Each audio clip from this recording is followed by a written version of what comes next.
The glitter jar slipped from Mia's hands and hit the observation deck floor with a sharp crack.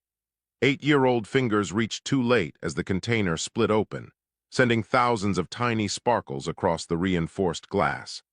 The shimmering pieces caught the double sunset streaming through the window, creating patterns of gold and silver that danced with every small movement. "Oh no," Mia whispered, dropping to her knees. She tried to scoop up the mess, but glitter had a way of spreading everywhere. Her mother would be upset.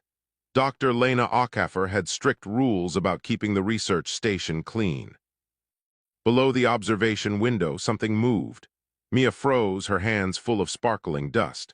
3 small shapes emerged from the rocky outcrop beneath the station. They looked like lizards, but much larger. Baby dragons, her mother called them, though their scientific name was saurians. Each one was about the size of a large dog, covered in scales that gleamed in the fading light. The hatchlings tilted their heads upward, drawn by the glittering display above. One of them, the smallest with a white stripe down its back, chirped loudly. The sound was surprisingly bird-like for such a reptilian creature. Its siblings joined in, creating a chorus of curious peeps and whistles. Mia pressed her face against the cool glass, watching them. She had been on this moon for 2 weeks, visiting her mother during school break. Every day she watched the saurian family from this same window, but they had never noticed her before. The mother dragon always kept her babies close, teaching them to hunt and hide. Now all 3 hatchlings stared upward, transfixed by the accidental light show. A much larger shadow fell across the babies. Mia's breath caught in her throat. The mother saurian stepped into view, her massive body making the hatchlings look tiny. The research team called her Scarlet because of her deep crimson scales.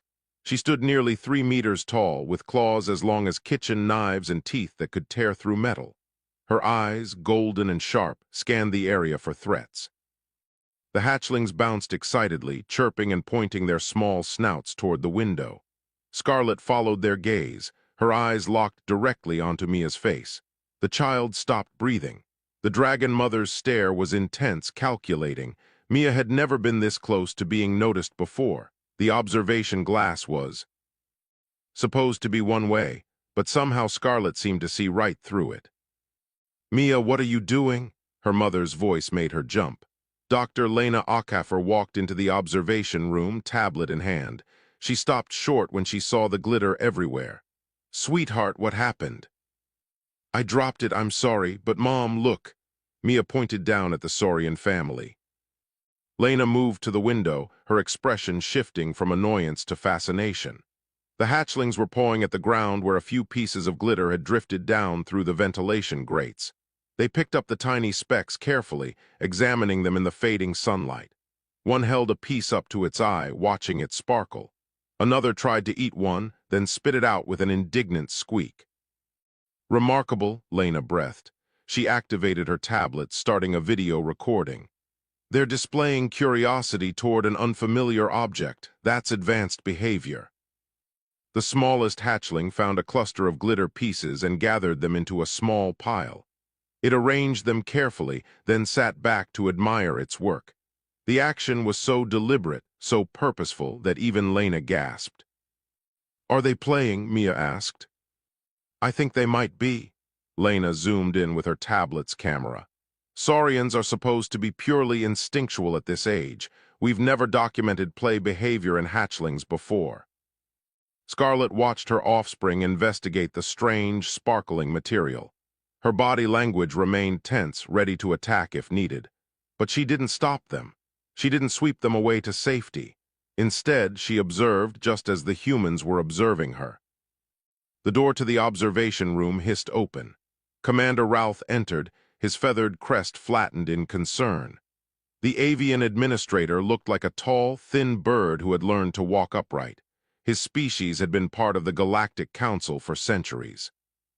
"Dr. Ackafer, I received an alert about activity near the saurian nest." His large eyes blinked rapidly when he saw the scene below.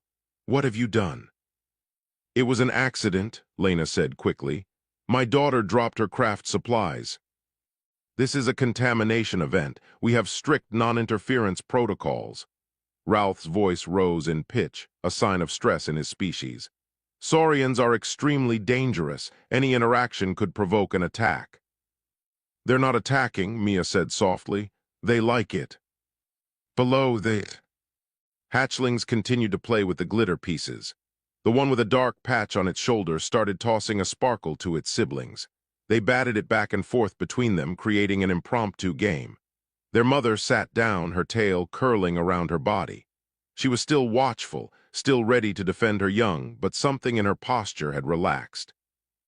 Dr. Finn waddled into the room, his amphibious skin glistening under the station lights.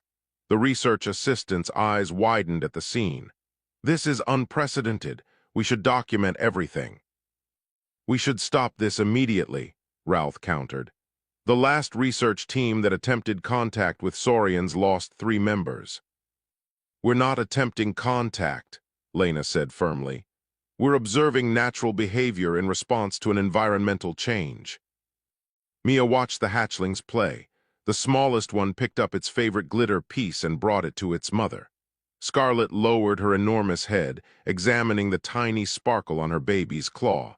For just a moment, the fierce predator looked almost gentle. Then she lifted her gaze back to the window, back to Mia. Their eyes met again. This time, Mia didn't look away. She pressed her palm against the glass in a small wave. The dragon mother's eyes narrowed, studying the gesture. The hatchling at her feet chirped and mimicked the movement, raising its small claw. Did you see that? Finn gasped. The hatchling just copied the human child's gesture. Nobody spoke. They all watched as the smallest hatchling waved its claw again, looking from Mia to its mother and back again. Scarlet rumbled deep in her chest, a sound that vibrated through the station's foundation. It wasn't quite a growl. It was something else, something the researchers had never heard before. The sun fully set, and the automated lights around the station flickered on. The glitter on the observation deck floor caught the new illumination, creating a fresh display of dancing light. All 3 hatchlings looked up simultaneously, their eyes wide with wonder. They chirped in harmony, a sound of pure delight. Mia smiled. She hadn't meant to make friends with baby dragons today. She had just wanted to make art with her glitter. But sometimes the best things happen by accident. Below, Scarlet gathered her hatchlings close as darkness fell. But before leading them back to their nest, she looked up one more time at the human child. In the window, her golden eyes held something that might have been recognition, or perhaps curiosity, or maybe just the acknowledgement that the world had changed in some small but important way. 5 days had passed since the glitter incident. Mia sat at the same observation window every afternoon, watching the Saurian family below. The hatchlings returned to the spot where the sparkles had fallen, sniffing at the ground and chirping to each other. They seemed disappointed when they couldn't find any more of the shiny pieces. Lena had forbidden Mia from bringing more glitter near the window. Too dangerous, she said, but she hadn't said anything about making art in her room. Mia pressed another piece of tape against the poster board, securing a pattern of silver and blue sparkles in the shape of a star. She held it up to catch the light, smiling at how it glimmered. "That's beautiful, honey," Lena said from the doorway. "But remember, it stays inside." "I know," Mia turned the poster board, examining it from different angles. "Do you think they miss the glitter?" "Probably not. They're wild animals, sweetie. They don't think about things like we do." But Mia wasn't so sure. She had watched the smallest hatchling, the one with the white stripe, digging in the exact spot where the glitter had fallen. It looked like searching behavior, like memory, like the hatchling was hoping to find more.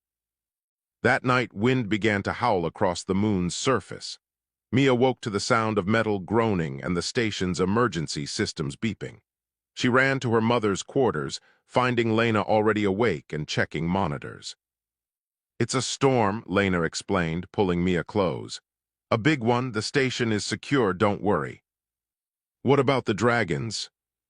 Lena pulled up an external camera feed. The saurian nest, usually sheltered by rock formations, was being battered by fierce winds. Debris flew through the air like missiles. Scarlet huddled over her hatchlings, using her body as a shield. Her wings spread wide, trying to block the worst of the wind. Mia watched in horror as a particularly strong gust slammed into the nest. Part of the rocky overhang crumbled, crashing down near where the hatchlings cowered. Scarlet roared, a sound of frustration and fear that cut through even the storm's noise. "We have to help them," Mia said. "We can't. The non-interference rule exists for good reasons.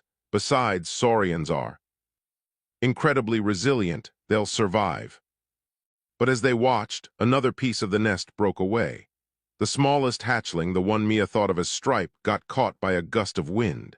The baby dragon tumbled away from its mother, crying out in fear. Scarlet lunged after it, but the wind was too strong. It carried the hatchling toward the research station. Stripe crashed into the side of the building, claws scrambling for purchase on the smooth metal. The baby slid down the wall, still crying. Its siblings answered from the ruined nest, high-pitched distress calls that made Mia's heart hurt. "Mom, please." Lena's face was torn with conflict. "Mia, if we go out there, Scarlet will think we're attacking her baby. She'll kill us." "But if we don't, the wind might." Mia was already moving toward her room. She grabbed the glitter poster she had made, along with the jar of emergency glitter she kept in her desk. "We have to try." "Absolutely not. You are not going outside." But Mia was her mother's daughter, stubborn and determined. She ran toward the airlock, clutching her glitter supplies. Lena chased after her, calling for security, but the storm had triggered emergency protocols. The systems were slow to respond. By the time Lena caught up, Mia was already in the airlock, pulling on an emergency environment suit. It was too big, meant for adults, but she managed to seal it properly. Her mother's xenobiology training had taught her daughter well. "Mia Akefer, you stop right now." "I'm sorry, Mom, but that baby is scared." Mia hit the external door release. The airlock began its cycle. Lena had no choice. She grabbed another suit and began pulling it on. "If we're doing this insane thing, we're doing it together." Outside, the wind nearly knocked Mia off her feet. The suit's helmet protected her face, but she could feel the force of the storm trying to push her back. Stripe was huddled against the station wall, about 20 meters away. The hatchling saw her and cried out, but whether in fear or hope, Mia couldn't tell. Behind Stripe, the ground began to shake. Mia looked up and saw Scarlet charging toward them. The massive dragon mother covered ground with terrifying speed, each step a small earthquake. Her eyes were fixed on the human approaching her baby, and they burned with protective fury. Mia's hands shook as she opened the glitter jar. She had seconds before Scarlet reached them. The wind was so strong that simply pouring the glitter wouldn't work. She turned to face the charging dragon mother and threw the entire jar's contents into the air with all her strength. The wind caught the glitter, creating an explosion of sparkles. Thousands of tiny pieces swirled in the storm, catching the station's lights. They danced and spun, creating a cloud of shimmering color between Mia and the charging Saurian. Scarlet skidded to a stop so abruptly that she nearly fell. Her massive head tracked the glitter as it swirled around her. Stripe stopped crying, mesmerized by the familiar sparkles. The hatchling chirped, a sound of recognition and wonder. Mia stood perfectly still, her empty hands visible. Lena emerged from the airlock behind her, moving slowly. Mother and daughter waited as the fiercest predator on the moon decided their fate. Scarlet's eyes moved from the glitter to Stripe to Mia. Her breathing was heavy, visible as clouds of condensation in the cold air. The wind began to die down slightly, and the glitter settled around them all like strange snow. Stripe took a tentative step toward Mia, then another. The hatchling was shivering, cold, and scared. It looked back at its mother, chirping a question. Scarlet rumbled, a deep sound that seemed to vibrate the air itself. The dragon mother took one massive step forward. Then she stopped. Her body was tense, ready to attack, ready to defend. But she didn't advance further. She had stopped just at the edge of the glitter cloud, watching her baby approach the small human who had created beauty in the middle of a storm. Mia slowly knelt down, making herself smaller. Stripe waddled closer, sniffing at the glitter that had settled on Mia's suit. The hatchling's scales were scraped from hitting the wall. Up close, Mia could see the baby was trembling from more than just cold. It was terrified. "It's okay," Mia whispered, even though she knew Stripe couldn't understand her words. "You're safe now."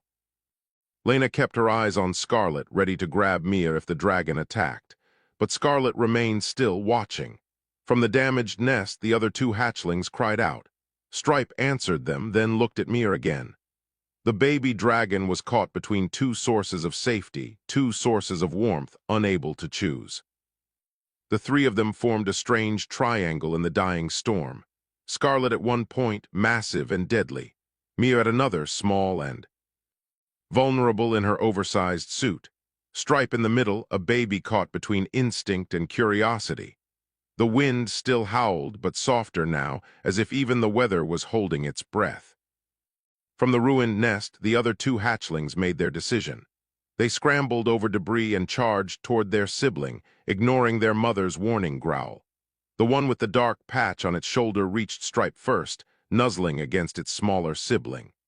The third hatchling, slightly larger than the others, circled around to investigate Mia's boots. Scarlet's muscles tensed. Her babies were surrounding the alien creature.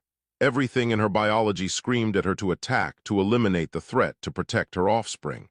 But they weren't acting threatened. They were acting curious. They were acting the same way they had with the glitter, like this strange encounter was a game rather than a danger. Mia noticed the hatchlings shivering. The storm had soaked them, and the night air was freezing. She remembered something her mother had taught her about saurians. They were cold-blooded, dependent on external heat sources. These babies were going into shock. Slowly, carefully, she reached into her suit's emergency pocket. Every saurian researcher carried heating packs in case they got stranded outside. Mia pulled one out and activated it by squeezing hard. The chemical reaction made it warm immediately. She placed the heating pack on the ground between herself and the hatchlings. Stripe sniffed it cautiously, then pressed against it with a chirp of relief. The other two crowded in, all three babies clustering around the warmth. Within seconds, they had pushed themselves against Mia's legs too, seeking her body heat through the insulated suit. Lena took a careful step forward, hands visible and empty. She spoke to Scarlet in a calm, steady voice. "We're not going to hurt them. Can you understand that? We just want to help." Scarlet tilted her head, processing the sounds. She couldn't understand the words, but tone carried meaning across species. This wasn't the voice of a predator. This was the voice of another mother, concerned and gentle. Lena pulled out her tablet with slow, deliberate movements. She tapped the screen and turned it towards Scarlet, showing simple images. A picture of storm clouds, a picture of the broken nest, a picture of the research station, a picture of baby saurians safe and warm. Scarlet's golden eyes tracked the images. Her head tilted the other way, a gesture of consideration. For a species deemed too primitive for communication, she was showing remarkable understanding. She looked at the tablet, then at her babies huddled against the small human, then back at the tablet. The largest hatchling chirped and tugged at Mia's pant leg. It wanted to move, but not away. It was pulling her toward the station entrance. Stripe joined in, adding its own chirps of encouragement. The third baby, the one with the shoulder patch, looked at its mother and made a long, questioning trill. Scarlet responded with a series of rumbles and clicks. The hatchlings went quiet, listening. It was clearly a conversation, a back-and-forth exchange. The babies chirped again, more insistent this time. Stripe even stamped its little feet in what looked like frustration. "They're arguing," Lena breathed. "They're actually arguing about what to do." Mia started walking backward toward the station, moving slowly. She kept her hands where Scarlet could see them. The hatchlings followed immediately, still pressed against her legs for warmth. Stripe picked up a piece of glitter from the ground and carried it like a treasured possession. Scarlet took a step forward, then stopped. Her babies were walking away with an alien. Every instinct told her to stop this. But the storm was still dangerous. The nest was destroyed. And her offspring clearly trusted this small creature who brought sparkles and warmth. Lena walked beside Mia, keeping herself between her daughter and the dragon mother. She continued speaking in that calm voice, narrating their movements. "We're going inside now. Your babies will be safe. You can watch them. We won't take them from you." The cargo bay doors were still open from the emergency evacuation protocols. Warm light spilled out onto the rocky ground. Mia led the hatchlings toward it, and they followed eagerly, drawn by the promise of heat and shelter. At the threshold, she stopped and looked back at Scarlet. The dragon mother stood alone in the darkness, her massive form outlined by the station lights. She watched her babies cross into alien territory, into a place she couldn't follow. The cargo bay entrance was too small for her bulk. This was the moment of impossible choice. Scarlet made a sound Mia had never heard before. It was low and mournful, a mother's cry of separation. The hatchlings froze at the entrance, looking back.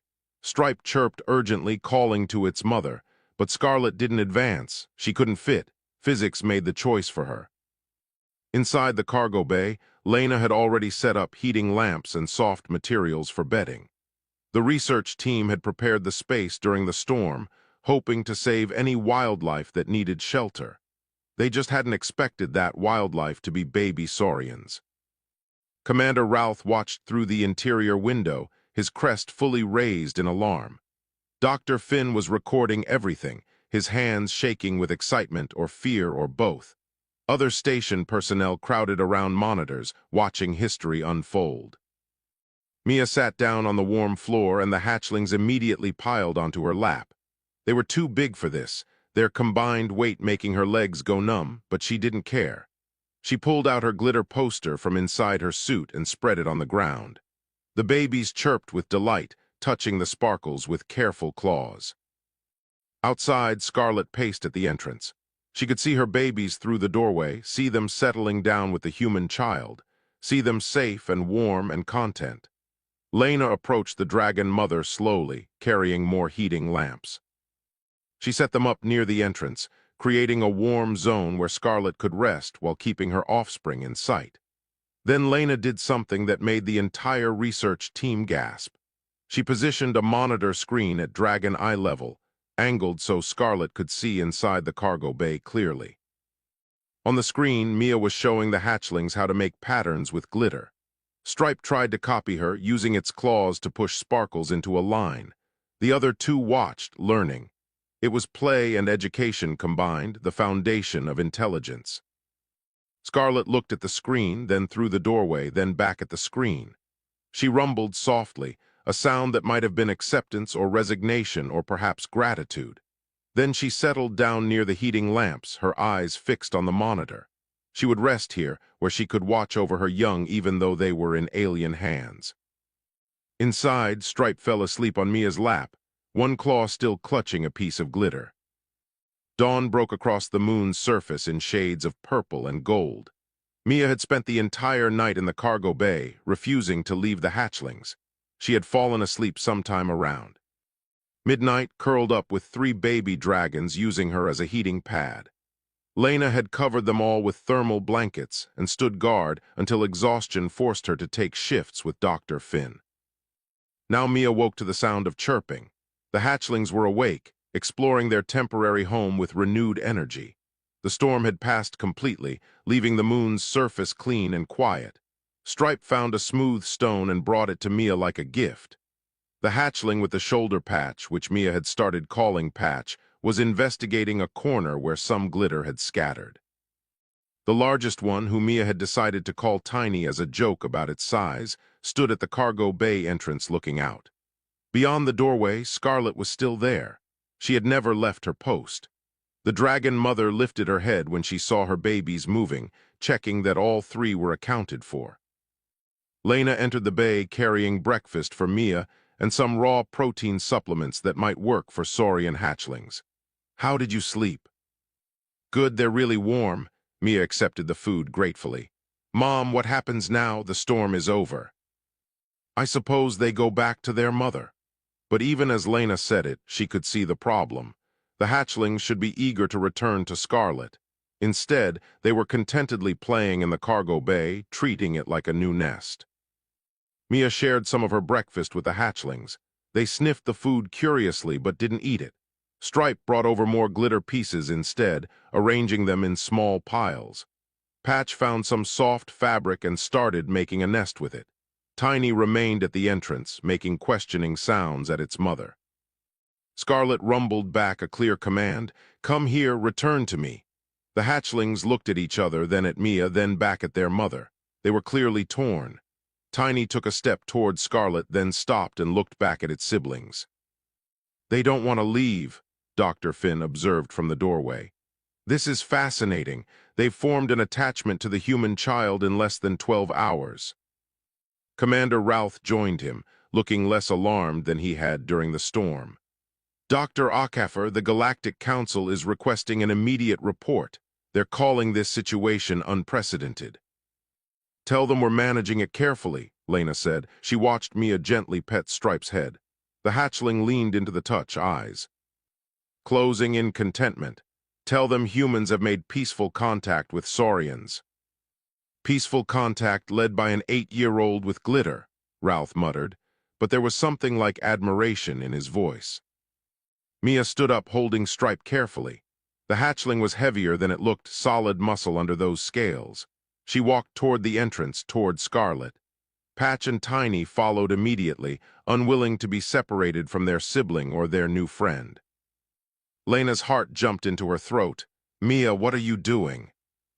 "Stripe needs to be with its mom, they all do." Mia kept walking, steady and calm. "But I think they want us both." She stopped just inside the doorway, still protected by the station, but within Scarlet's reach. The dragon mother could grab her in an instant, could end this experiment in interspecies friendship with one swipe of her claws. Mia carefully set Stripe down on the ground between herself and Scarlet. The hatchling didn't run to its mother. Instead, it turned and tugged on Mia's pant leg with its teeth, gentle but insistent. Then it waddled to Scarlet and did the same to her foreclaw, pulling and chirping. The message was unmistakable. "I want both of you." Scarlet lowered her massive head, bringing her face close to Mia's. The child could see herself reflected in those golden eyes, could smell the dragon's breath, hot and sharp, could hear the low rumble building in Scarlet's chest. This was the moment of truth. The dragon mother sniffed Mia thoroughly, her nostrils flaring as she processed every scent.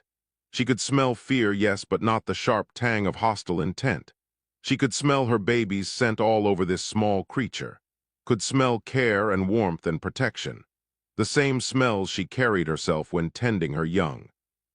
Scarlet made a decision that would echo across the galaxy. She touched her snout gently to Mia's helmet, applying just enough pressure to acknowledge contact, but not enough to harm. It was a gesture she used with her own hatchlings, a sign of acceptance and trust. The research team watching through cameras gasped collectively. "Did that just happen?" Finn whispered. "Did a Saurian mother just accept a human into her family group?" Over the next hour, something remarkable developed. Scarlet didn't take her babies away. Instead, she began gathering materials from the storm debris and building a new nest right outside the cargo bay entrance. She worked methodically, testing each piece for stability and comfort.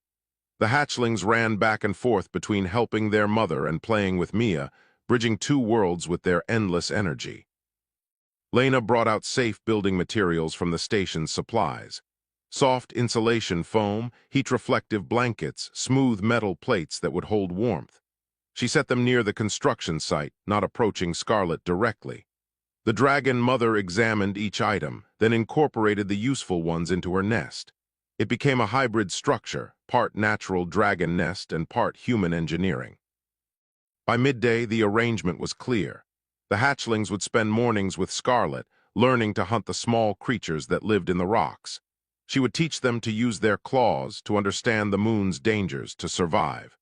Then they would return to the station entrance where Mia waited with glitter and warmth and gentle hands. They would play, learn different skills, experience different kinds of safety. Scarlet allowed this. She could have stopped it at any time, but she chose not to. Perhaps she recognized that her babies needed more than she alone could provide. Perhaps she saw in the human child something that reminded her of her own protective instincts.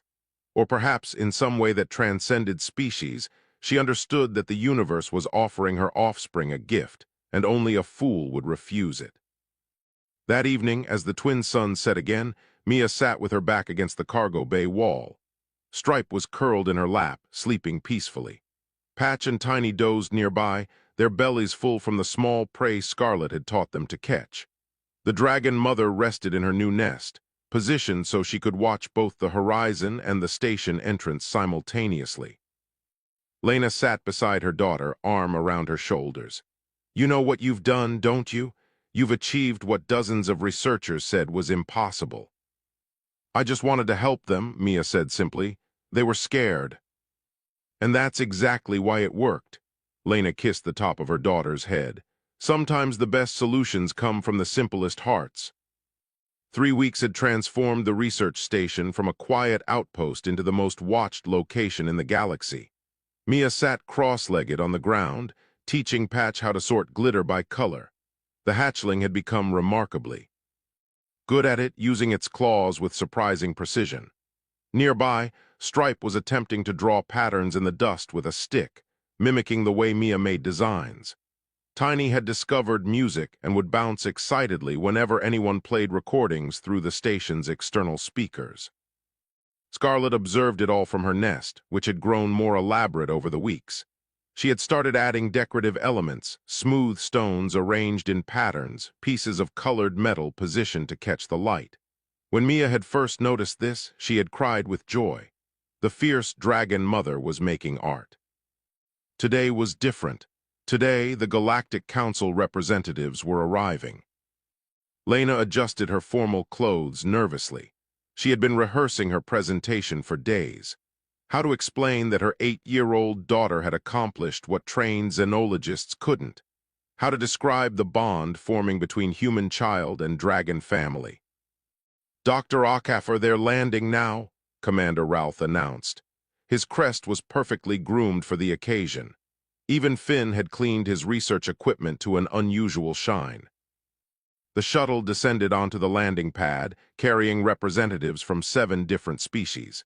Mia recognized a few from her mother's educational materials. The tall crystalline beings were quartz folk, known for their logical thinking. The floating jellyfish creatures were drift singers, famous for their poetry. There were others she didn't know, all prestigious members of the council. Ambassador Cyril led the group. He was from a species that looked vaguely bear-like, covered in silver fur with kind eyes. He had a reputation for fairness and wisdom. As he exited the shuttle, his gaze immediately found the scene outside the cargo bay. Scarlet lifted her head, assessing the newcomers with predatory focus. "Remarkable," Cyril breathed. The reports were accurate, a Saurian mother completely calm in proximity to an alien installation. "Not just calm," Lena said, stepping forward. "Cooperative. She's been allowing us to document her parenting behaviors, her communication with her young, even her creative expressions." The delegation moved closer, maintaining a respectful distance. The hatchlings noticed the strangers and clustered around Mia protectively. Stripe positioned itself between her and the newcomers, puffing out its small chest. The gesture was clear. "This human is ours." "May I ask the child some questions?" Cyril requested. Mia nodded, suddenly feeling shy with so many important people watching her. The ambassador knelt down to her eye level, a gesture of respect that surprised her. "Hello, Mia. I'm Ambassador Cyril. Can you tell me how you became friends with the Saurians?" "I dropped my glitter," Mia said honestly. "They liked it, so I shared more. Then when Stripe was in trouble during the storm, I helped. That's all." "That's all," Cyril repeated softly, glancing at his fellow delegates. "She makes it sound simple." "It was simple," Mia insisted. "They were babies who needed help. Their mom was scared for them. My mom gets scared for me too when I'm in danger, so I understood." A quartz folk delegate spoke, its voice like wind chimes. "But Saurians have attacked every species that approached them. Dozens of deaths, countless injuries. How did you know they wouldn't hurt you?" Mia thought about this carefully. "I didn't know for sure, but they seemed more curious than mean. And when I gave them pretty things without asking for anything back, they trusted me more." "Gifts without expectation," murmured a drift singer. "The child understands diplomacy better than we do." Lena stepped in to provide the scientific context. "What we've learned is that Saurians are far more intelligent than we believed. They have complex communication, emotional bonds, and creative expression. Previous contact attempts failed because they were approached with weapons and containment equipment. The Saurians responded to threat with threat. "And your daughter approached with glitter," Cyril said, something like wonder in his voice. "I approached like a kid wanting to share something cool," Mia corrected, "because that's what I am." The delegation spent the next hour observing. They watched Mia play with the hatchlings, teaching them new games. They saw Scarlet bring food to share, carefully placing pieces where Mia could reach them. They documented the hybrid communication developing between species, a mix of sounds, gestures, and mutual understanding. But the most striking moment came when Patch found a particularly shiny piece of metal in the debris field. The hatchling brought it to its mother first, showing her the prize. Scarlet examined it, then gently nudged Patch toward Mia. The hatchling carried the gift to the human child, placing it carefully in her hands. "Did you see that?" Finn whispered urgently. Scarlet directed her offspring to give a gift to the human. That's not just tolerance, that's active social bonding. Ambassador Cyril asked to interview Lena privately. They walked to the observation deck while Mia continued playing with her dragon friends. "Dr. Ockhaffer, the Council wants to understand the human approach. We've classified 17 species as too dangerous for contact. Saurians were at the top of that list. If your methods work here, they might work elsewhere." Lena chose her words carefully. "We don't approach with the assumption of danger. We look for intelligence first, hostility second. We send our most innocent representatives, our children, because they haven't learned to fear. We offer gifts of beauty and joy. We respect parental bonds because we have them too. Your species is very young in galactic terms. Most of us have forgotten what it's like to approach the universe with wonder instead of caution." "Maybe that's our advantage," Lena suggested. "We're still naive enough to believe friendship is possible." That evening, the delegation prepared their report. Ambassador Cyril wrote the summary himself, choosing each word with care. The document would change galactic policy on contact protocols. It would open doors to species long considered unreachable. And it would establish humanity's reputation not as warriors or scientists, but as bridge builders.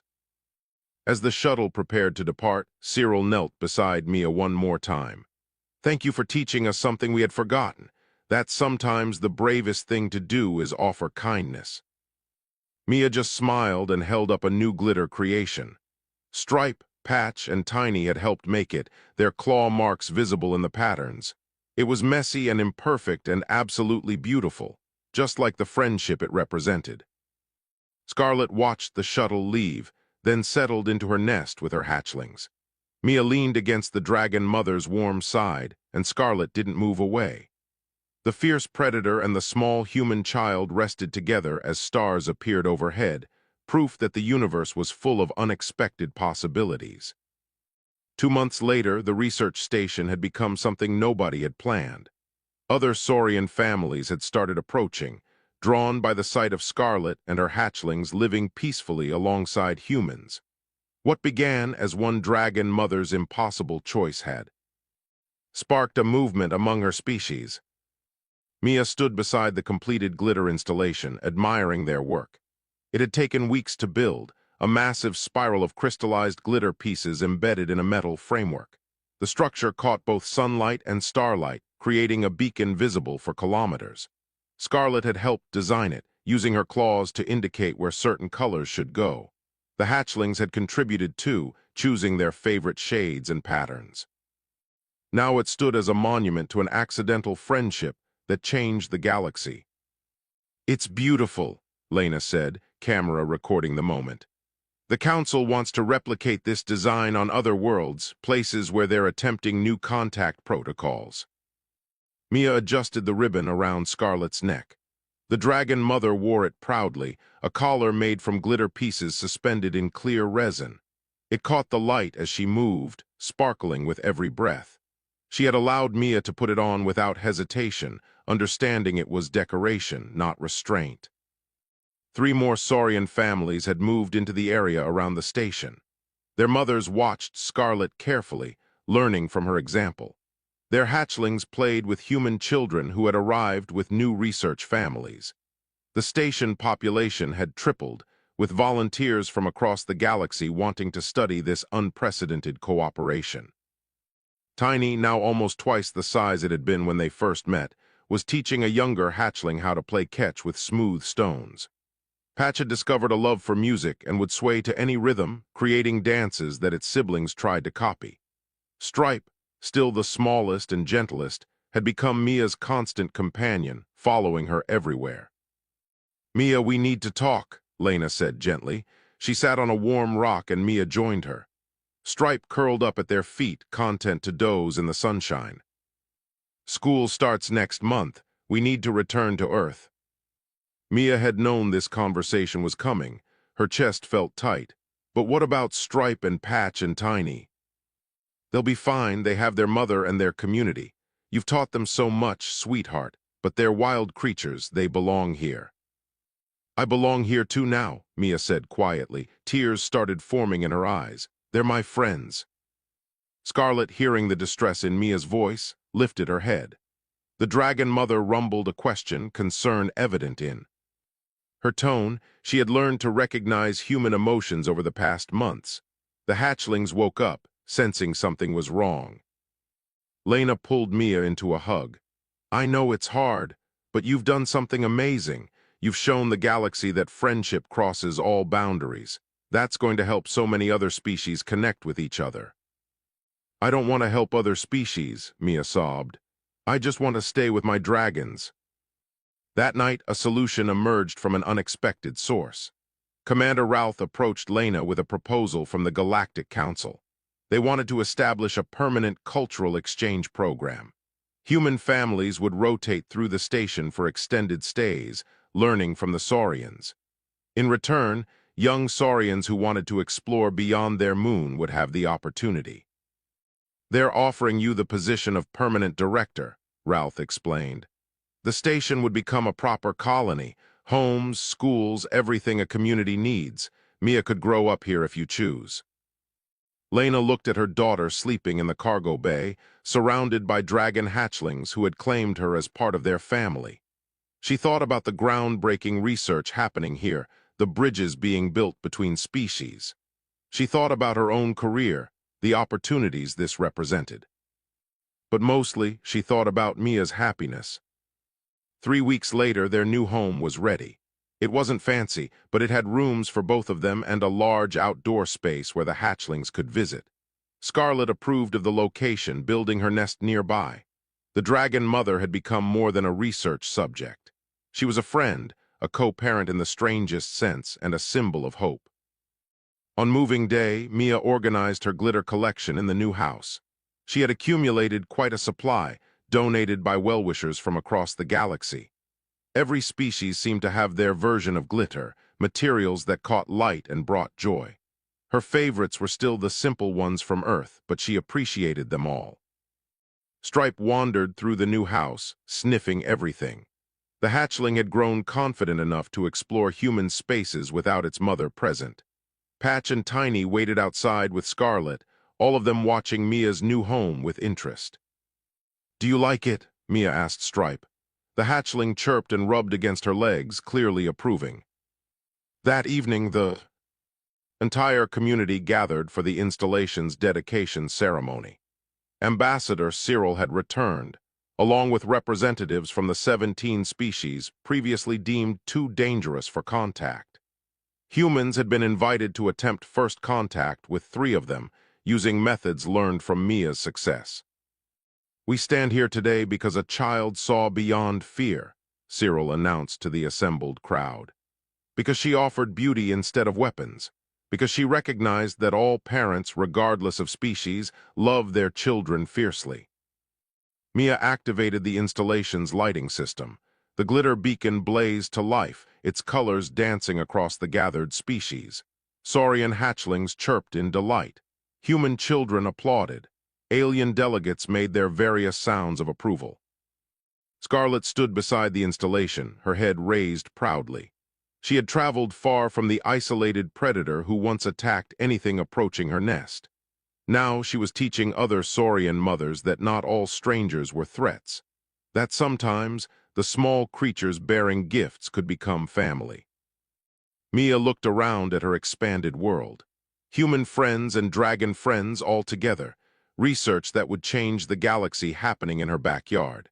Her mother happy and fulfilled, leading the most important work of her career. And 3 hatchlings who had taught an entire civilization that assumptions could be wrong. Stripe nuzzled her hand, wanting attention. Mia scratched behind the hatchling's eye ridges, right where it liked best. The simple gesture of affection had become natural to both of them, proof that different species could learn each other's languages of love. As the twin suns set and the installation's glow brightened, Mia thought about the jar of glitter that had started everything. She had just wanted to make pretty pictures. She hadn't planned to change the galaxy or teach anyone lessons about diplomacy. She had just seen some baby animals who seemed to like sparkly things. Sometimes the biggest changes came from the smallest actions. Sometimes the fiercest protectors recognized protection in others. And sometimes, when you approached the universe with wonder and glitter and an open heart, it gave you magic in return. Scarlet rumbled contentedly, her hatchlings safe and her human friend happy. The dragon mother had stepped aside when her babies ran to a strange creature bearing gifts. That choice had opened doors across the stars. And now, under the light of their shared creation, 2 species that should have been enemies raised their young together, proving that friendship was always possible if you were brave enough to try.